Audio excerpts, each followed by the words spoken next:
Salut les joueurs, salut les joueuses, salut les lecteurs, salut les lectrices, amateurs d'imaginaire et autres univers un petit peu particuliers et fantastiques. Bienvenue dans la tête de Patrick Beau. Patrick Beau que nous recevons aujourd'hui. Salutations Patrick. Non, on va pas rentrer dans ta tête. Je préférerais, moi, si c'est possible. Si on peut me garder la tienne. Il y a de la place, si on peut éviter la lobotomie, moi ça m'arrange, personnellement. C'est Monsieur Fall qui est aux manettes, donc vous verrez un petit peu sa réalisation en direct live. Et c'est pour ça que c'est Monsieur Germain qui se retrouve du coup de l'autre côté avec nous pour discuter un petit peu de tout ça. Alors de tout ça, parce que c'est toi qui es allé un petit peu à la pêche à Patrick. À la pêche à l'axolote. À la pêche à l'axolote, puisqu'on partage l'axolote avec Trick Track. Absolument. Alors l'axolote, c'est quelle année? 2008, 9? Tu veux dire La bande dessinée, le YouTube. le blog, d'abord un le blog. blog c'était 2009, le premier livre c'était 2012, la chaîne YouTube 2013, première BD 2014. Et voilà. Et on est en 2018, Voilà. 4 tomes d'Axolot. Ouais. Alors Axolot, c'est cette bande dessinée-là. On en a parlé en long, en large et en travers dans le strip track qui lui est consacré. On ne va pas forcément revenir dessus. Ce sont des histoires extraordinaires, des sources d'étonnement scientifiques, enquêtes animalières, extraordinaires, etc., etc. Donc ça en fait partie. Mais n'allons pas trop vite et revenons un petit peu en arrière. Tu démarres, me suis-je laissé dire, par de la radio. Voilà, par la radio en 2005 en fait. Non, ça remonte même avant ça. J'ai même trouvé 2000 pour Exocet, la radio. Alors, 2000, oui c'est ça. En fait, Exocet. pour être précis, à l'époque, donc j'étais à l'université d'Avignon. Quel domaine, Patrick, quel En domaine fait, j'ai fait une année de Je vais droit, faire mais vraiment pour faire plaisir à mes parents. Bon, j'ai tout de suite compris que je ne serais pas Papa, avocat. maman, c'est raté. Voilà. Donc j'ai fait une année de droit qui m'a surtout permis de découvrir Internet. C'était en 99 Ouais. et j'avais pas Internet chez moi à l'époque et donc du coup je passais plus de temps dans la salle informatique de l'université qu'en cours parce qu'il y avait une connexion Internet et donc j'ai découvert toutes les merveilles d'Internet à l'université et donc j'ai fait une année de droit. L'année qui a suivi, j'ai fait une année de médiation culturelle et communication qui m'a pas servi à grand chose de plus, sauf que cette fois-ci, par le jeu des rencontres, enfin, dans mon cas personnel, l'université m'a surtout apporté des rencontres humaines et ça m'a permis de faire de la radio. Et là, donc j'y suis resté, je pense que ça devait être 2001 quand je suis arrivé à la radio pour la première fois. Et donc j'y suis resté 7 ans. Et j'ai animé plusieurs émissions, j'ai été responsable des programmes, c'était une radio locale qui existe toujours, qui s'appelle Rage, et donc qui a ensuite essaimé comme ça à travers la France. Donc il y a une antenne à Paris maintenant, une antenne à Marseille, une antenne à Nîmes et une à Avignon. Et donc sur cette radio, j'avais une émission qui s'appelait Exocet, qui a duré de 2005 à 2008. Voilà. Ouais. Et donc dans cette émission, que donc je co-animais avec Thomas Brie et Michael Icard, qui étaient techniciens. Donc chaque semaine, on racontait des histoires extraordinaires, mais comme il fallait alimenter chaque semaine, c'était pas comme dans le cas d'Axolot que des histoires vraies, mais c'était des histoires étonnantes, des histoires effrayantes, du surnaturel, du paranormal. Comme je le disais tout à l'heure, abordé toujours avec beaucoup de recul et avec un axe plutôt démystificateur. Mais l'idée, voilà, c'était de surprendre les gens, de les effrayer, etc. Bon. Et quand l'émission s'est arrêtée en 2008, j'ai continué à chercher des histoires incroyables, sauf que j'ai commencé à me focaliser uniquement sur les histoires avérées, documentées, vraies, parce qu'après 3 ans d'Exocet, je me suis aperçu que c'était ce qui m'intéressait vraiment, et que les histoires surnaturelles, à partir du moment où on ne pouvait pas être certain qu'elles étaient réelles, elles étaient moins intéressantes, ça fait parfois de jolies fables, mais on ne peut pas réellement se dire « c'est dingue » parce qu'on ne sait pas si c'est vrai. Donc je me suis concentré sur les histoires vraies, parce que pour moi, ça permet de prendre conscience du caractère merveilleux et extraordinaire du réel, quoi. Ça réenchante un peu le monde. Par rapport à ça, sur Exocet, c'était déjà, t'avais toujours eu un attrait justement pour ces choses-là, ou t'avais déjà une espèce de pile d'histoires justement. Tu disais quand tu découvrais Internet, et c'est cette envie-là, c'est toi qui as fait la proposition d'ailleurs de l'émission. Du coup, j'étais responsable du programme, donc j'ai pas eu trop de mal à faire passer l'émission. Est-ce que je peux je te donne l'autorisation. Donc bilocation là. Voilà, mais sinon, avant ça, avant de le faire en émission, j'ai toujours été intéressé par les énigmes et les mystères, etc. Donc j'avais beaucoup de bouquins sur le sujet. Et quand il a fallu que je choisisse un thème d'émission, je me suis dit, bah, tiens, ça pourrait être marrant de développer là-dessus. J'ai Et ça sous le coude. voilà. Mais j'avais pas encore, enfin j'en avais quelques-unes, mais j'avais pas encore la base de données d'histoire que j'ai aujourd'hui. Et donc c'est à partir de cette époque-là que j'ai commencé à faire des recherches systématiques, organisées, pour alimenter l'émission chaque semaine. Et j'ai commencé vraiment à développer une grande base de données d'histoire et de faits que je continue à alimenter encore aujourd'hui. Même si du coup ceux qui te les proposent tombent très souvent sur quelque chose que tu as déjà en tout cas répertorié quelque part. J'imagine que ça doit être très énervant pour les gens, mais il arrive parfois que je sois surpris. C'est très rare. D'accord. C'est très rare de me surprendre. Tu as quand même déjà fait un gros tour. Ouais. On disait dans l'émission précédente autour d'Axolot, la bande dessinée, le strip track qui lui est consacré, que pour certaines, entre guillemets, cette mise en bande dessinée lui rend service, enfin la rend. Il y en a d'autres que du coup tu gardes uniquement pour le blog ou la vidéo en disant tiens oui, ça suffit comme ça. Ouais. Il y a des histoires à mon avis qui sont plus propices à l'adaptation BD. Il y en a qui fonctionneraient pas aussi bien. Donc voilà, il y en a que je laisse volontairement de côté. Là, comme ça, tout de suite, j'ai pas d'exemple précis en tête, mais oui, il y en a certaines où je me dis, oui, ça, ce serait parfait pour une adaptation BD. Là, par exemple, je prends au hasard le volume 4, et l'histoire de… Où est-il ? C'est l'histoire du Viking vagabond qui a été illustré par Édouard Court. Donc, sur laquelle tu étais tout à l'heure. J'en avais parlé en vidéo, dans les axo-portraits sur la chaîne. Donc, c'est ce personnage incroyable, haut en couleur, qui, pour le coup, pourrait parfaitement s'intégrer dans un jeu de rôle, donc qui est un explorateur, qui a fait le tour du Groenland, mais qui était en même temps, déjà c'était un géant, le gars. Physiquement déjà, une présence, et pas que pour les oreilles. C'est ça, donc le mec était explorateur, ensuite il a été résistant, il a été écrivain, il a joué dans son propre film qui a remporté un Oscar, une espèce de personnage hallucinant. Et ça, donc je le voyais parfaitement en mode biopic, entre guillemets, dans une BD. Et voilà, il y en a pour lesquels c'est évident, on se dit ce serait bien de mettre ça en image, quoi. Voilà. Vas-y, Germain. Donc si on reprend la chronologie, tu fais donc de la radiophonie avec Exocet. À partir de quel moment justement tu te lances à véritablement écrire le blog? Ça se fait un moment parallèle? C'est parce que la radio s'arrête que tu te dis j'ai encore des histoires à raconter ou j'ai d'autres moyens de les raconter? C'est marrant parce qu'en fait, quand l'émission de radio s'est arrêtée, c'était en 2008, j'ai continué à la fois par habitude et à la fois par curiosité tout simplement, quoi. Parce que s'il n'y avait pas Axolot, je ferais quand même des recherches pour le plaisir, quoi. Donc j'ai continué à collecter des histoires et c'est en 2009, au bout d'un an, que je me suis dit je ne peux pas garder tout ça pour moi, que j'avais envie de partager ces trucs-là. Et c'est comme ça que j'ai ouvert le blog et je me rappelle très clairement du jour où je l'ai ouvert, ça a été une espèce d'urgence, quoi. C'est-à-dire un jour, je me suis dit il faut que je fasse ce truc, maintenant, il faut que je le fasse, il faut que je fasse ce blog, c'est évident, il faut que je fasse ce truc. Et je l'ai c'est ouvert le jour où une dans la comète journée. est passée dans le ciel et quand elle reviendra, peut-être que du coup tu seras… Mais je l'ai ouvert dans la journée, le blog, j'ai écrit le premier article et puis après j'ai continué et voilà, après c'est devenu ce que c'est devenu, mais c'est vraiment parti d'une urgence, quoi. Il fallait que ça sorte, donc ouais. C'est devenu quand même, c'est de millions de vues. Enfin, Germain, toi, tu les connais. On parle juste du blog écrit. Oui, mais même après moi, YouTube connais, et tout ça. Je connais par la vidéo et justement, c'est donc tu t'y mets via… J'ai cru comprendre via François Terrel, donc le faussoir de film qui t'y pousse plus ou moins. C'est la légende. C'est ce qui est écrit dans ma page Wikipédia. C'est un peu… Tu vois comme quoi, hein, c'est pas toujours avéré pour aller chercher des faits Wikipédia.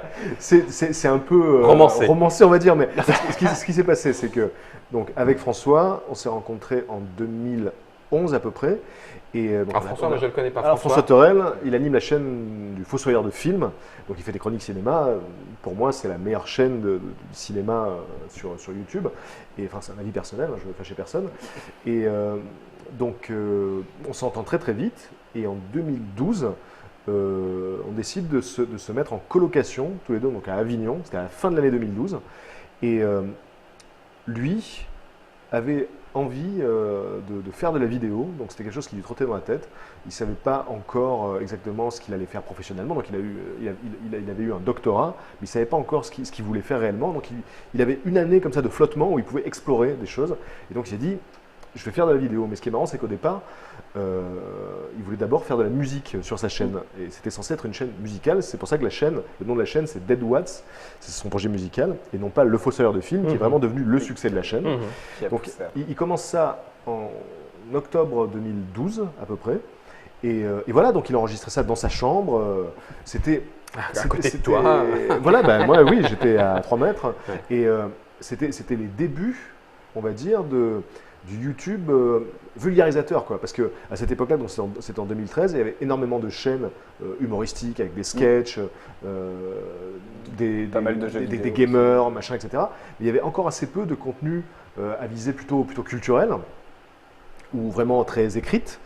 Et donc François faisait partie Des pionniers. des premiers à vraiment travailler son texte, voilà, à avoir une vocation comme ça pédagogique. Et au bout de 6 mois peut-être, donc moi de mon côté, donc j'avais le blog et je commençais à suivre pas mal de chaînes YouTube américaines, donc qui faisaient de la vulgarisation et qui parlaient de culture générale, de connaissances. Et il n'y en avait pas, encore une fois, à ma connaissance, en France. En tout cas, moi, j'en connaissais pas. Et je cite toujours les chaînes Vsauce, qui est vraiment une chaîne extraordinaire. Et ce que j'adorais sur cette chaîne-là, c'est que en l'espace de 10 minutes, on apprenait une succession de faits incroyables. Et donc l'image que j'utilise à chaque fois, c'est cette idée d'une série d'uppercuts comme ça, intellectuelle, où à la fin de la vidéo, on se dit « Bon, c'est dingue, j'ai appris tellement de trucs fous en quelques minutes ». Et j'adorais tellement ce sentiment que j'avais envie, moi, de le retransmettre aux gens, quoi. Et comme il y avait déjà le blog, il y avait déjà le livre, et qu'il n'y avait pas d'équivalent vidéo sur les chaînes francophones, je me suis dit, bah tiens, pourquoi ne pas décliner ça en vidéo pour essayer? J'avais jamais fait de vidéo, j'avais fait de la radio, j'avais écrit, mais j'avais jamais fait de vidéo. Donc je me suis dit, pourquoi ne pas essayer ce support-là? Et François, là où il intervient, c'est que lui m'encourage dans cette idée. Il me dit, mais oui, tu devrais. Moi, je voyais vraiment qu'il se régalait avec la vidéo, etc. Il disait, mais tu devrais essayer, tu devrais tester. Et c'est lui qui est derrière la caméra sur le premier épisode, d'ailleurs. Et il fait aussi un caméo, il passe derrière. Donc voilà, lui m'a encouragé à tenter le truc. Et ce qui était au départ juste un à côté pour tester est devenu finalement le support principal, puisque très vite la chaîne a eu du succès, ce qui était inattendu, quoi. Et là, j'ai réalisé qu'il y avait une demande du coup pour ce type de contenu sur YouTube. Et avec le temps, ce type de contenu s'est développé sur YouTube avec de plus en plus de chaînes de vulgarisation jusqu'à aujourd'hui où vraiment il n'y a pas un sujet qui n'est pas traité par des vulgarisateurs, que ce soit l'histoire avec Nota Bene, la science avec les sciences sociales, etc. Ouais, tout est traité. Et voilà, mais là c'était un peu les débuts de ce type de contenu, quoi. Tu parlais d'un livre tout à l'heure, c'est L'homme qui sauva le monde et autres sources d'étonnement. Donc celui-là, c'est 2012. Il précède la chaîne YouTube. C'est ça. Donc ça, c'est toi qui le fais, compte d'auteur, et tu y rassembles déjà un certain nombre de faits étonnants. Alors, en fait, à l'époque où je fais le livre, j'ai un travail à côté d'Axolotl. Aujourd'hui, vraiment, tout ce qui gravite autour d'Axolotl, c'est mon activité professionnelle, quoi. Et à l'époque, j'étais graphiste. Et donc du coup, Axolotl, c'était juste une passion, quoi. C'était un à côté. Donc j'avais ce blog pour le plaisir. Et en 2012, je me dis, bah tiens, pourquoi est-ce que j'en ferais pas un recueil? Pourquoi est-ce que j'en ferais pas un livre? Mais j'avais pas envie de démarcher des éditeurs. C'était pas mon objectif, en fait, vraiment de publier un bouquin. J'avais juste envie d'avoir un objet, quoi, de concrétiser ce blog. Et donc je suis passé par un site qui s'appelle lulu.com. Et qui permet de s'auto-publier, en fait. C'est plus que de l'auto-édition, c'est l'auto-publication. C'est-à-dire qu'on crée le fichier du livre et on le balance sur le site et ensuite le livre est imprimé à la demande. Voilà. Donc il n'y a pas de stock, ça ne coûte rien du tout. Et comme je suis graphiste, j'ai fait la maquette, j'ai fait l'été, j'ai tout fait. C'est vraiment mon bébé de A à Z, mis à part les 7 illustrations donc, qui ont été faites par Boulet, Mario Montaigne, Adrien Méniel, etc. Et tu dis c'est 2012, donc si j'ai bien suivi, donc c'est la même année que le lancement de la chaîne YouTube, c'est ça? Alors la juste chaîne avant. c'est alors ça c'était 2013-2014. c'était début 2012, février 2012, c'est ça. et la chaîne c'était juin 2013. Donc c'était un an et demi après. Et donc voilà, donc ce livre-là est auto-édité et il tombe dans les mains, par le biais de Marion Montaigne, du coup, qui est une amie et qui était une lectrice du blog, il tombe dans les mains de Marion Amirgagnan, qui est Deuxième Marion. Voilà, c'est de Marion. Il y a un truc. Marion Amirgagnan, qui est une éditrice formidable et qui est une personne géniale aussi. Donc vraiment, c'est devenu bien plus qu'une lectrice, c'est une amie. Et elle, donc, chez Delcourt, elle tombe sur le bouquin. Et elle me dit, est-ce que ça te dirait pas d'en faire une adaptation BD, quoi? Je me suis dit, pourquoi pas, c'est vrai que voilà, il y a des tas d'histoires effectivement qui pourraient vraiment fonctionner en BD. Et là, on commence à réfléchir tous les deux à la forme. On part sur l'idée d'un collectif pour qu'il y ait ce côté un peu cabinet de curiosité, comme ça, avec des tas de styles différents. Et voilà, donc la série a été lancée en 2014. Ça faisait partie des déclinaisons du blog original. Ouais. Germain, est-ce que c'est moi qui me plante? Mais il me semble qu'il y a un autre livre. Ça, c'est le premier. En 2014, d'ailleurs, il y a un autre livre. Il commence à y en avoir pas mal, en fait. Oui. Ouais, je me perds un peu. Oui, tu as une…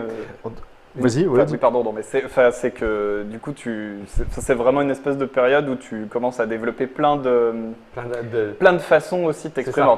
Les axoportraits, tu l'as déjà dit, voilà. Les axoportraits, Et que ce soit en vidéo, il va y avoir petit à petit plusieurs formats, que ce soit Axolot pur, donc les axoportraits, puis plus récemment les étranges escales.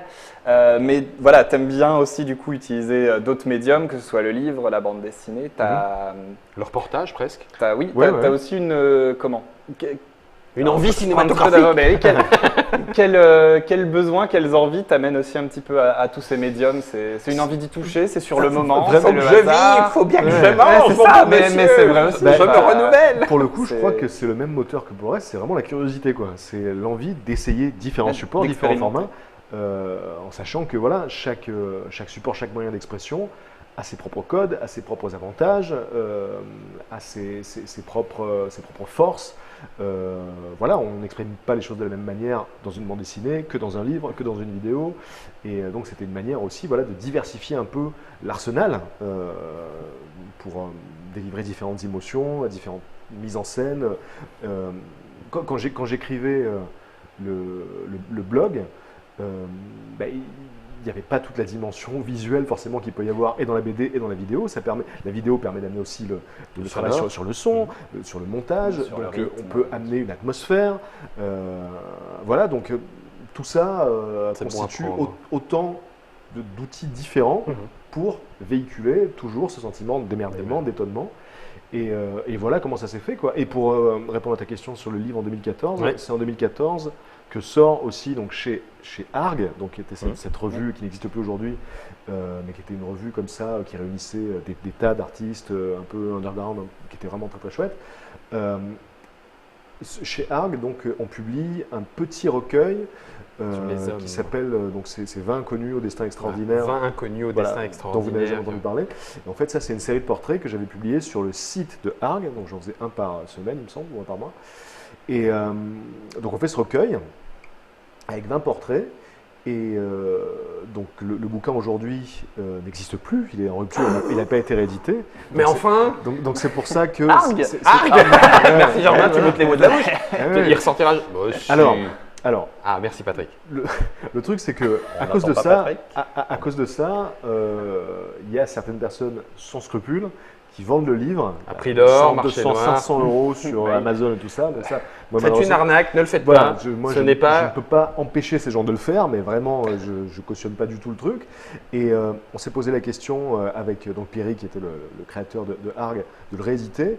Et finalement, on s'est dit que ça pourrait être pas mal de donner une nouvelle vie à ce livre en faisant une bande dessinée, puisque voilà, déjà dans les Axolotes, il y a des histoires de personnages comme ça. Et donc, cette BD sortira à la fin de l'année. Donc, elle s'appelle Fatoum. Et donc, ce sera une série de portraits comme ça, qui seront dessinés par contre cette fois-ci par un seul artiste, donc, qui est Fred Druard. Et donc voilà, c'est dans la continuité d'Axolot. Voilà, ça c'est cette année. Avant de passer au petit volet géographique, Germain, à moins que tu aies d'autres éléments, mais il y a peut-être par des rencontres, en tout cas tu finis par faire même des conférences, y compris les conférences TED, etc. En fait, waouh, quand même, monsieur, s'il vous plaît, hop, un petit coup de chapeau et tout. Ça, j'avoue que c'est une petite fierté. Je ne vais pas le cacher, ça fait plaisir. Elle est enregistrée, tu peux nous la dédicacer, on peut la retourner. Bon, d'accord, impeccable. Et de fait, démarrage d'un autre projet qui est, c'est pas ce qu'on fait là, mais il y a un petit lien dans le fait de raconter et de se donner à raconter avec donc Damien Maric dont on parlait. Ce sont les veillées. Tout à fait. Alors, Que tu nous présentais Bien un petit sûr, peu les veillées la- pour ceux qui ne connaîtraient pas cet élément Alors, un petit peu la particulier, veillée- même si Monsieur Fall a d'ores et déjà été cité dans la Ah, veillée c'est vrai, c'est de vrai. Damien Ça fait Maric. plaisir de le rencontrer, Eh ben du coup. ouais, exactement. Dans la veillée de Damien Maric, il cite Monsieur Fall. Et Damien pleure en racontant cette histoire d'ailleurs, donc ça me Oui, fait mais d'autant bon, plus c'est parce plaisir que quand de- Fall il frappe fort. Donc bon, bah, oui, forcément, il doit encore. Non, non, ça n'a rien à voir. Alors, la veillée Origins, c'est en 2015, je crois. Donc j'étais en voyage à Londres. J'y étais pour tourner l'épisode d'ailleurs des Étranges Escales Londres. Et donc je suis dans une librairie, et je farfouille dans les bacs et je tombe sur un bouquin qui s'appelle The Moss, qui compile les meilleures histoires d'un événement, donc du même nom, qui existe aux États-Unis depuis les années 90. Et le principe, c'est de faire venir des gens sur scène pour qu'ils racontent une histoire personnelle extraordinaire. Donc, je dévore ce bouquin, je me dis, putain, mais c'est génial. Et on n'a absolument pas d'équivalent en France de ça, quoi. Et donc, je me rappelle, donc, dans l'avion de retour, j'arrêtais pas d'en parler à ma copine qui était à côté de moi. Je dis, putain, mais c'est fantastique. Faut qu'on le fasse. Et elle me Personne dit, ne le fait elle me dit, ouais, ce serait génial que ça existe en France, quoi. Et là, je me dis, on va le faire parce que très souvent, tu vois, tu te dis, putain, ce serait bien que quelqu'un le fasse. Mais bon, en fait, il suffit de se lancer, tu vois. Et donc, quand j'arrive en France, je contacte Damien, qui est par ailleurs producteur aussi de spectacles, voilà. Et Damien, en fait, à lui tout seul, pourrait faire une veillée parce que c'est un gars qui collectionne vraiment Les histoires extraordinaires. Il arrive des tas de trucs fous. Ouais. Et c'est Damien magique. Et donc je lui dis, voilà, il y a ce truc-là, je suis sûr que ça pourrait être super, ça n'existe pas en France. Et il est convaincu tout de suite, il me dit, on le fait. Et lui, donc, il s'occupe de tout l'aspect logistique. Il cherche une salle à Paris, on trouve une salle, donc c'est le théâtre Tristan Bernard, qui nous accueille avec beaucoup de bienveillance. Vraiment, le directeur du théâtre a tout de suite Pareil, aimé embarqué dans l'aventure. le projet, voilà, il a tout de suite apprécié l'idée. Et donc voilà, on a commencé en 2015, en novembre 2015, la première veillée. C'est un événement qui a lieu à peu près tous les 6 mois. Donc là, la dernière a eu lieu début 2018. La prochaine aura lieu en novembre 2018. Et ça a donné lieu à une chaîne YouTube, puisqu'il y a des captations de chaque soirée. Donc on peut trouver aujourd'hui un peu plus d'une trentaine d'histoires, entre 30 et 40 histoires sur la chaîne YouTube. Et donc le principe est très simple. Hein, Des invités. Voilà, des invités qui peuvent être totalement anonymes ou un peu plus connus, qui viennent sur scène. Alors, la salle, le théâtre Tristan Bernard, c'est un très joli théâtre, et la salle est plongée dans une ambiance de veillée nocturne, donc avec une bande-son qui évoque une forêt de nuit, avec des chouettes, des grillons, etc. Il y a des fois un peu de musique. Alors, il y a, guitariste au point de vue. voilà, il y a une interlude musicale qui est assurée par l'ami Wax, que vous connaissez peut-être. Wax, qui est donc guitariste, mais qui est polyinstrumentiste, Plus que ça, oui. qui est un musicien de grand talent, et qui est un gars vraiment super, et qui assure le rôle du coup du beau guitariste au coin du feu, voilà. Et les gens chantent en chœur. L'idée, c'était de faire chanter tout le monde. Et au début, j'avais peur que ça ne prenne pas ça. Je me suis dit, en plus, on est à Paris. Peut-être le public est peut-être un peu plus cynique. Il est habitué à avoir des tas de projets, des tas de concepts. Peut-être que les gens ne vont pas jouer le jeu. Dès la première fois, il y a une magie qui s'est opérée. Tout le monde a chanté. Et ça a vraiment marché, quoi. Et depuis cette première édition, à chaque veillée, il y a une magie qui s'opère, quoi. Alors qu'au départ, j'avais peur que les invités, qui ne sont pas tous des professionnels de la scène, loin de là, il y a des gens qui ne sont parfois jamais montés sur scène, il y a des gens qui n'ont jamais raconté leur histoire. J'avais peur que certains ne parviennent pas à raconter leur histoire correctement, se perdent au milieu, perdent leurs moyens. Bon, parce que c'est un talent aussi, le storytelling. Bon. Mais je misais sur le fait que, voilà, à partir du moment où c'est ton histoire, a priori, il y a de fortes chances que tu puisses la retranscrire avec plus d'émotion, plus de sincérité. Et c'est ce qui se passe depuis la toute première édition. À chaque fois, il se passe quelque chose de magique. Même des gens, parfois, qui sont pas sûrs d'eux pendant la répétition, qui ont la trouille, qui oublient une fois sur scène. Donc c'est toujours parfait. Et voilà, on a eu vraiment de très très jolis moments. Et c'est l'ami Damien, donc, avec qui on a organisé ça, qui a inauguré le bal. C'est lui qui raconte la toute première histoire. Donc c'était cette histoire hallucinante qui l'a conduit a rencontré, alors qu'il était très jeune, un des auteurs les plus célèbres du monde, et il a raconté aussi notre histoire, effectivement, où il rencontrait donc du coup donc le patron de Trick Track, si j'ai bien compris. Voilà. Il n'y avait pas de risque que ça tombe un petit peu, alors entre, une fois encore, hein, on en a reparlé un peu autour d'Axolot, cette curiosité, mais est-ce que cette curiosité risque pas, ou c'est le revers de la médaille, un petit côté un peu malsain, là le côté un petit peu… Glisser dans le pathos.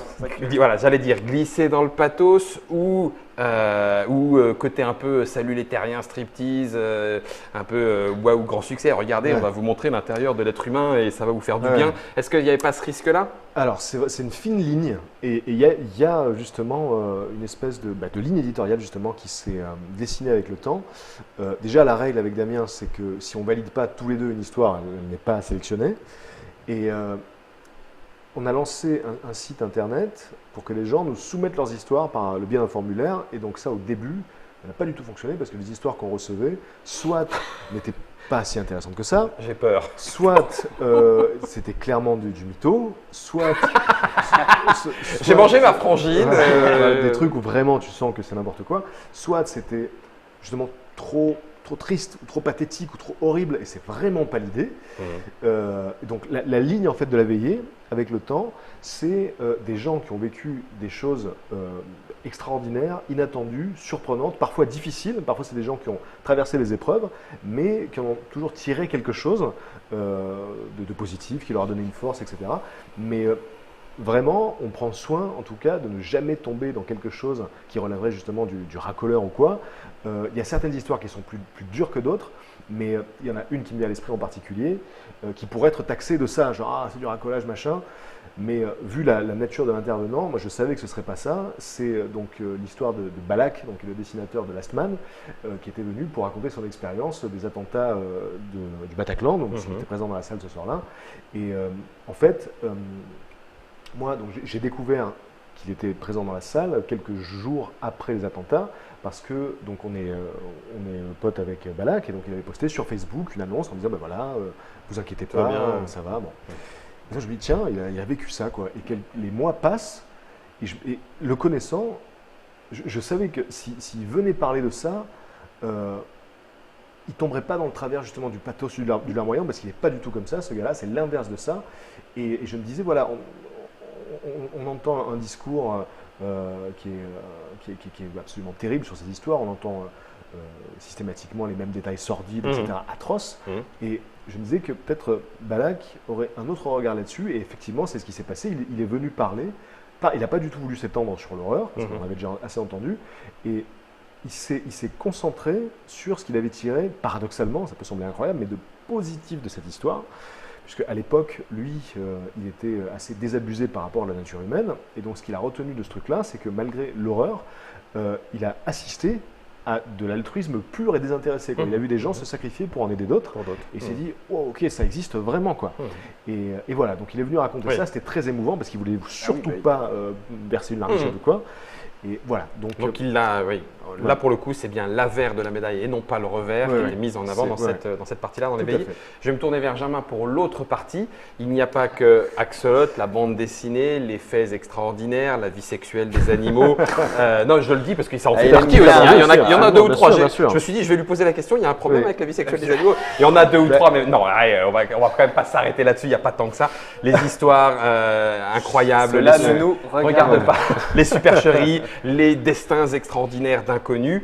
Il y a aussi un côté, et ça a donné lieu à une autre collaboration, un côté plus géographique, nature. Parce que je cherche un mot pour parler de ça, mais à d'autres sources d'émerveillement, j'ai là le premier tome Terre secrète que tu as fait avec Charles Frankel. Et récemment, si je ne me trompe pas, il est sorti plus tôt dans l'année. Voilà, Lieu secret. On a une image, voilà, on n'a pas le livre sous la main. Donc là, sur celui-là, je suis tout seul. Donc alors, j'explique la genèse. On saute juste la première page. C'est un ami qui me l'a prêté, donc on n'est pas obligé de voir la dédicace. Voilà. Ah d'accord. C'est pas à toi qu'il a été non, dédicacé. celui-là, je ne l'ai pas. Alors, explication Patrick, sur Terre secrète, dont je suis particulièrement fier, vraiment. Les BD aussi en même temps, je ne vais pas mentir, mais tu ne renies rien de vraiment, cette histoire. Terre secrète, j'en suis très très fier parce que en fait, ça commence par une proposition d'une éditrice de chez Duno, donc qui me demande si il y a un sujet que j'aimerais traiter en bouquin. Elle voulait qu'on qu'on travaille ensemble. Et moi, par le biais d'Axolot, donc il y a des tas de sujets que je suis amené à traiter. Donc ça peut être les portraits, ça peut être les lieux, etc., qui font que j'ai des bases de données sur différents domaines, quoi. Et moi, j'ai toujours été passionné de beaux livres, j'adore ça. Et là, j'ai vu l'opportunité de faire le mien, donc de faire un beau livre, mais qui ne serait pas un beau livre sur les merveilles habituelles du monde, c'est-à-dire, je ne sais pas, moi, la muraille de Chine, le Grand Canyon, etc. La Terre vue du ciel. Oui. Voilà, ce genre de classique, quoi. Je me suis dit, c'est peut-être l'opportunité de faire un beau livre différent sur des sites qu'on ne connaît pas et des sites extraordinaires, étonnants, insolites, donc du coup dans la lignée d'Axolot, quoi. Et donc j'avais déjà une base comme ça de lieux et il a fallu que je comble cette base pour en arriver à 100 sites. Et donc ça a été un long travail de recherche et de tri. Visiblement, tu as réussi à le faire 2 fois. Hein. Voilà, alors, en sachant que sur le premier, c'est des sites naturels, Oui. et sur Lieu Secret, c'est très différent parce que c'est des sites bâtis par l'homme, quoi. Donc c'est très différent, mais ça a été un long travail dans les deux cas, parce que de fait, si un site est extraordinaire, s'il est merveilleux, s'il est étonnant, il y a peu de chances qu'il soit méconnu. Donc il fallait trouver 100 sites qui correspondent aux 2 critères. Ouais. Et donc chez Duno, ils font beaucoup d'ouvrages de vulgarisation. Moi, je ne suis pas scientifique. Je suis un curieux, je suis passionné de choses étonnantes, mais je ne suis pas un scientifique, quoi. Et donc, l'éditrice m'avait proposé de le faire en collaboration avec un géologue pour avoir une sorte de caution scientifique. Garant. Et donc, ce géologue s'appelle Charles Frankel, il est géologue volcanologue, c'est un mec brillant et super. Et il est planétologue aussi, il travaille avec la NASA, bref, c'est une éminence. Et quand je l'ai rencontré dans les bureaux de Duno, au début, à l'idée de rencontrer ce gars-là, j'étais impressionné parce que moi, encore une fois, voilà, je suis un passionné, je suis pas un scientifique. Et donc je me suis dit, le type, il va se dire que, voilà, C'est quoi le petit jeune? je sors de nulle part, tu vois, que j'ai pas la légitimité de parler de ça. Et ce qui est génial, c'est que ça a été une vraie rencontre, c'est-à-dire que lui m'a apporté ses connaissances de géologue, ses compétences scientifiques, et moi, je lui ai porté mon expertise en bizarrerie. C'est-à-dire que la majeure partie des lieux qu'il y avait dans le bouquin, il en avait jamais entendu parler, donc ça a été une grande fierté. Et lui-même était surpris, donc du coup, on a pu échanger les compétences. Moi, je dis, ben voilà, il y a ce site incroyable. Et donc, pour chaque site, il y a un texte de présentation dont je me charge, qui est un texte vulgarisé, on va dire, dans lequel j'explique pourquoi c'est extraordinaire, à quoi ça ressemble, quelle est l'histoire du lieu, quelles sont les légendes autour du lieu. Et Charles, donc, a écrit pour chacun des sites un encadré, donc voilà, qui est à côté du texte, dans lequel il développe l'aspect scientifique, donc comment ce site s'est formé, quels sont les principes scientifiques à l'origine du truc, géographique, voilà. physique, chimique. Et donc, ce livre est sorti en 2016 et j'en arrive étais particulièrement fier. Les lieux. Et comme il a bien fonctionné, Les lieux insolites. on a fait Les lieux la suite. secrets, pardon. Voilà, on a fait la suite. Donc, mon éditrice m'a dit, est-ce que tu as une envie de suite, une idée pour une suite à la semaine? T'en restes dans ton sac? Et je lui ai dit oui, Oui, bien sûr. faire pareil, mais cette fois-ci avec des lieux créés par la main de l'homme. Parce que L'homme. pour Terre Secrète, il y avait des sites que je voulais intégrer, mais qui n'étaient pas naturels, quoi. Ouais, d'accord. Donc là, c'était l'occasion. Et donc, dans le Lieu Secret, je l'ai fait tout seul, celui-là, parce que pour le coup, c'est un bouquin qui touche à tout un tas de domaines. Donc, il y a à la fois l'architecture, l'art, la culture, l'histoire des religions. Enfin, c'est très varié. Et il n'y a pas un spécialiste de tout ça, quoi. Ouais, Donc, je me d'accord. suis dit, voilà, je vais T'as été contacté. présenter tous ces C'est ça. sites, etc. Et donc, bon, je suis en train de réfléchir à un Tome troisième 3. de la série, qui sera probablement sur le vivant cette fois-ci. Mais ouais, je suis très très fier de cette série-là. Ouais. Les animaux et leur vie sexuelle secrète. Non, on Tiens, a dit qu'on arrêtait avec ça. Ça, c'est le tome 4. C'est le tome 4. On arrive un petit peu à cette actualité. Il y a quand même encore un financement participatif. C'est quelque chose dont on parle beaucoup dans le jeu de société. Alors forcément sur Trick Track. Avant 2017. Question avant Est-ce que c'est ça. avant 2017? Alors C'est- vas-y. oui. C'est à quel moment, parce que justement, si on rembobine, donc après la radio, tu te lances dans le blog, puis YouTube, et au début tu le dis, tu fais ça à côté, tu dis toi-même, tu es un passionné. À quel moment, ou qu'est-ce qui provoque le déclic de te dire je fais plus que ça à plein temps, j'ose, allez, j'essaye, et ben, de me dire, c'était en vivre 2000. de ma passion à fond. Merci Germain. J'ai une c'était question en antinomique après. Ah, bah, très bien. C'était en 2014 et donc à l'époque il y avait à la fois les vidéos, les livres, les bandes dessinées et tout ça donc me permettait de vivre ma vie, quoi. Et à partir de là, je me suis dit, bah, d'accord, voilà, ça va être mon activité professionnelle, en fait. Et, et depuis, c'est ce qui se passe. Voilà, j'ai cette chance de… Du coup, question alors, antinomique, non provocatrice peut-être un petit peu. Il y a un côté très, comme tu le dis, passionné, quelque part aussi très humain, Très incurieux professionnel. Oui, c'est ça, un curieux, voilà, curieux, humain, nature, les éléments. Et puis, il y a un moment, ça te fait vivre. En rentrant dans une relation, monétisation, est-ce que ça ne rentre pas en choc avec le naturel et le curieux qu'il peut y avoir avec? Il y a un moment où on se dit, ouais, c'est pas mal, ça, je suis curieux, mais bon, par contre, ça va faire vendre, alors tiens, je vais le faire. Non, est-ce qu'il n'y a pas ce risque-là? YouTube est parfois un piège pour ça, de certains youtubeurs qui témoignent d'une espèce de ras-le-bol. Perso, c'est quelque chose que je veux absolument éviter, c'est-à-dire faire du contenu, non pas parce que ça m'intéresse, mais pour gagner de l'argent. Enfin, pour moi, c'est la meilleure manière de se perdre.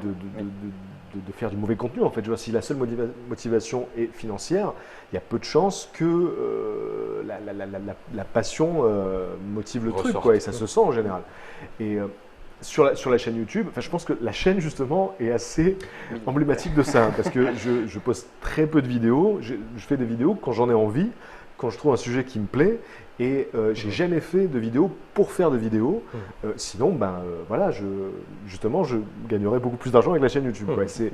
C'est quelque chose dans lequel j'ai jamais voulu tomber parce que je peux fonctionner qu'avec la passion. Enfin, je veux dire, si ça me plaît pas, j'arrive pas, quoi. J'arrive pas à bosser que pour l'argent. Il faut que ça me plaise. Et donc, je pense que pour le moment, je suis arrivé à éviter ce travers. Tout ce que j'ai pu faire, que ce soit les BD, les vidéos, les bouquins, ça a toujours été des choses qui m'ont passionné. Je pourrais… En plus, voilà, moi, je suis un feignant en vrai. Je pourrais pas faire un bouquin pour l'argent. Je pourrais pas. Si on me disait, ah bah tiens, tu vas pas faire un bouquin sur tel sujet, mais ça va demander du boulot, il va falloir exactement. force. Je peux bosser que si ça m'intéresse vraiment. C'est voilà. Donc. On arrive à cette actualité dont il était question, mais la transition est toute trouvée. 2017, il y a un financement participatif. Que tu lances, réussi, à hauteur de, attends, bouge pas, 134 000 €, etc. À peu près.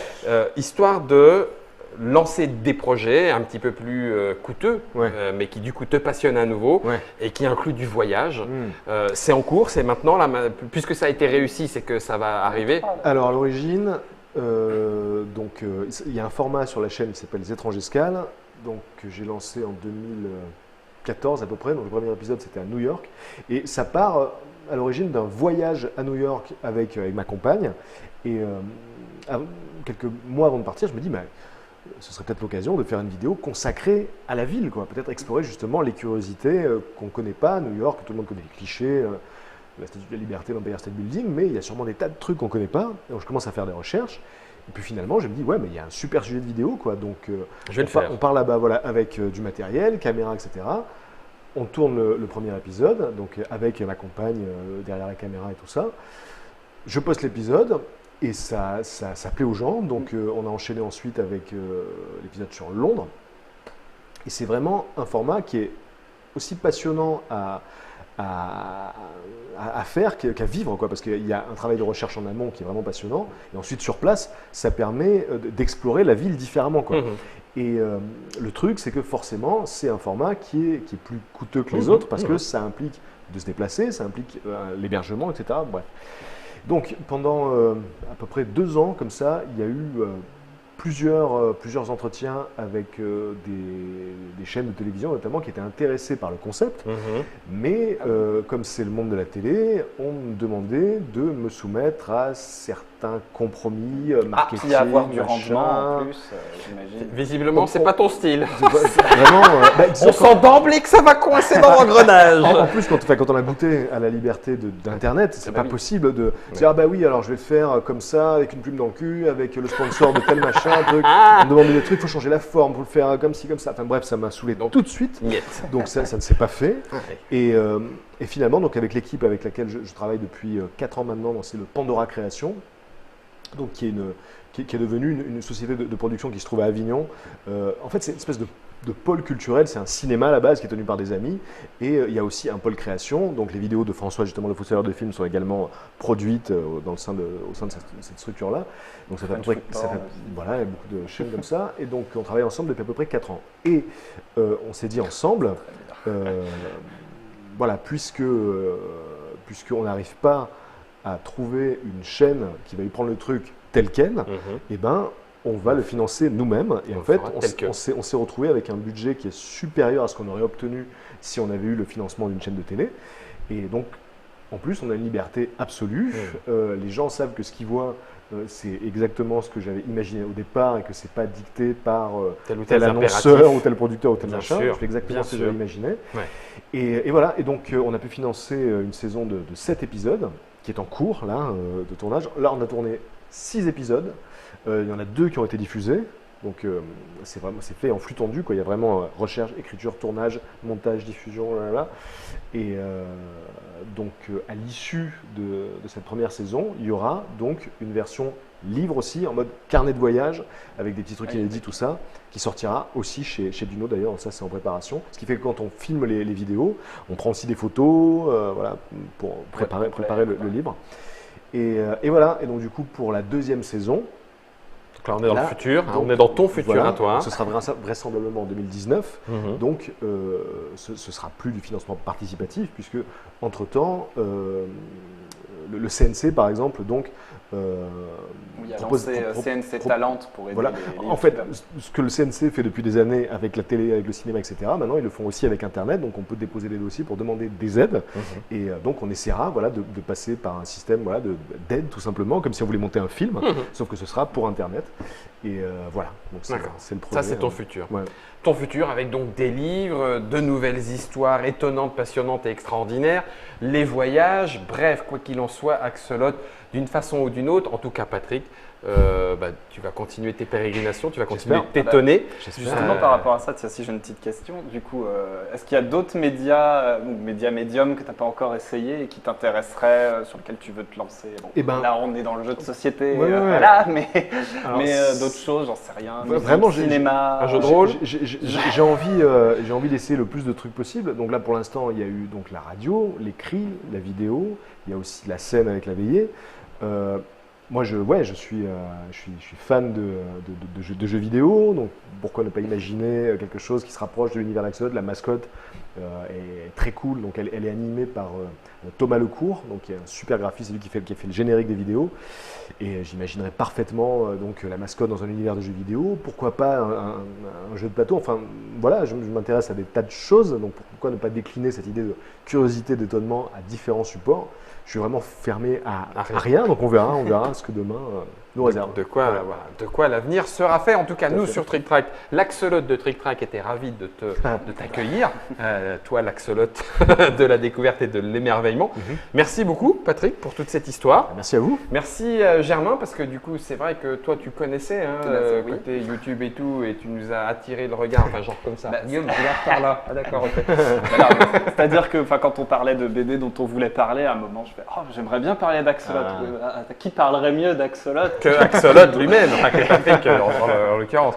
En tout cas, nous, on a attendu Patrick et on ne l'a pas regretté. Merci beaucoup à lui d'être venu, de s'être livré ainsi à l'exercice, à nos questions. Merci Germain pour avoir permis tout ça. Merci à Fall pour la réalisation. C'est lui qui faisait les images qui bougeaient en même temps que nos lèvres parlaient. On se retrouve pour d'autres aventures, aussi extraordinaires soient-elles, de l'anonyme à la plus connue, dans le strip track ou dans un papotage, dans un ludi ou autre, quoi qu'il en soit, on se retrouvera et ça sera bien. Ciao